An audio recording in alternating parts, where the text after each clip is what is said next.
Hi friends, இன்னைக்கு சாந்தா சமையலில் பன்னீர் பாயசம் எப்படி செய்யலாங்கிறத பார்க்க போகிறோம். வாங்க செய்முறைக்கு போகலாம். பன்னீர் பாயாசம் செய்கிறதுக்கான பொருட்கள் என்னென்னு பார்த்துக்கலாம். பால் 1 லிட்டர், சர்க்கரை 200 கிராம், முந்திரி பருப்பு 50 கிராம், பாதாம் பருப்பு 20, திராட்சை 50 கிராம், தேங்காய் சிறிதளவு, ஏலக்காய் 3, நெய் 50 கிராம், பன்னீர் 100 கிராம். நம்ம பாலை நல்லா காய்ச்சிக்கலாம். 1 லிட்டர் பாலை எடுத்து ஊற்றி நல்லா காய்ச்சிக்க வேண்டியது.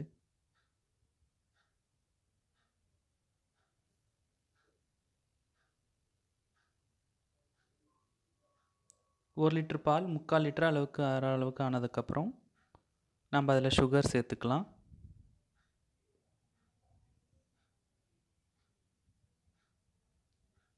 நல்லா அதை கிளறி விட்டுக்கலாம். சுகர் நல்லா மிக்ஸ் ஆகி வரட்டும் பாலில்.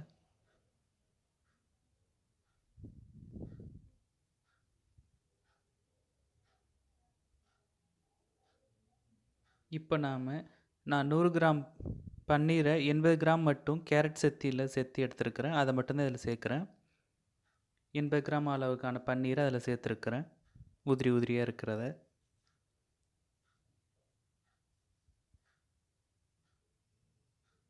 இப்போ அதையும் நல்லா மிக்ஸ் பண்ணி விட்டுக்கலாம்.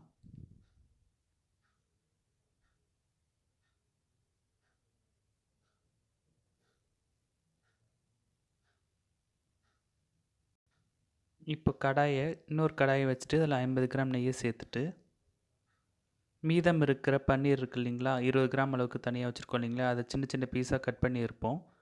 அதை இதில் சேர்த்துக்கலாம். பொன்னிறமாக வறுத்துக்கலாம் அந்த பன்னீரை.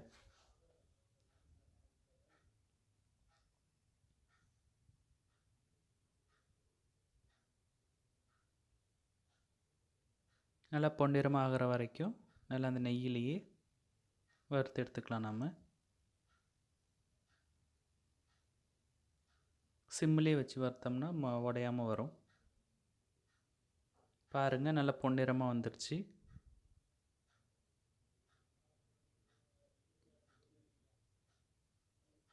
இப்போ அதை ஒரு பாத்திரத்தில் எடுத்து வச்சுக்கலாம்.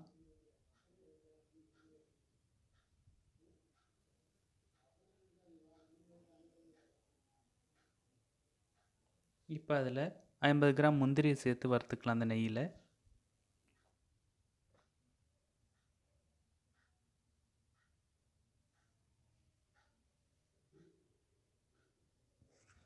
முந்திரி லேசாக வறுப்பட்டதுமே நம்ம அது கூடவே பாதாம் பருப்பு, நறுக்கி வச்சுருக்க பாதாம் பருப்பு அதில் சேர்த்துக்கலாம்.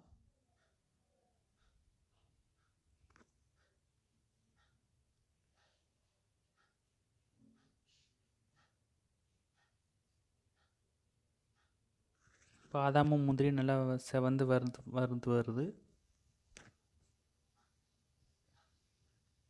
இப்போ அது கூடவே நாம் தேங்காவை சேர்த்துக்கலாம்.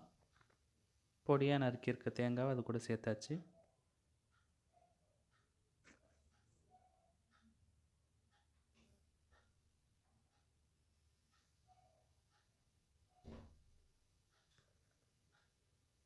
மூணு நல்லா செவந்து வந்ததுக்கப்புறம் திராட்சையை சேர்த்துக்கலாம்.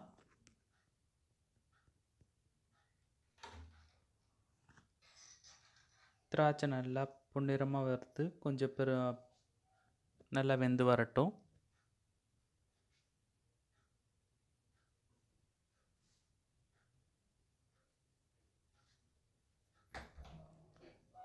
திராட்சை நல்லா வறுபட்டுருச்சு. இப்போ வறுத்து வச்சுருக்கிற பன்னீர் அது கூட சேர்த்துக்கலாம்.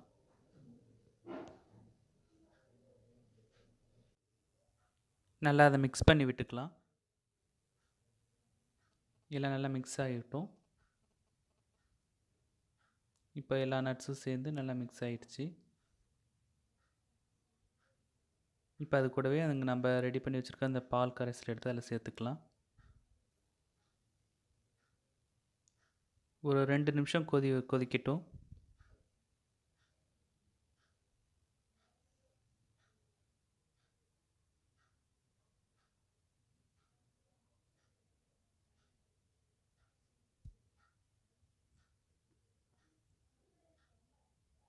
பாருங்கள், நல்லா பாயசம் கொதிச்சு வருது.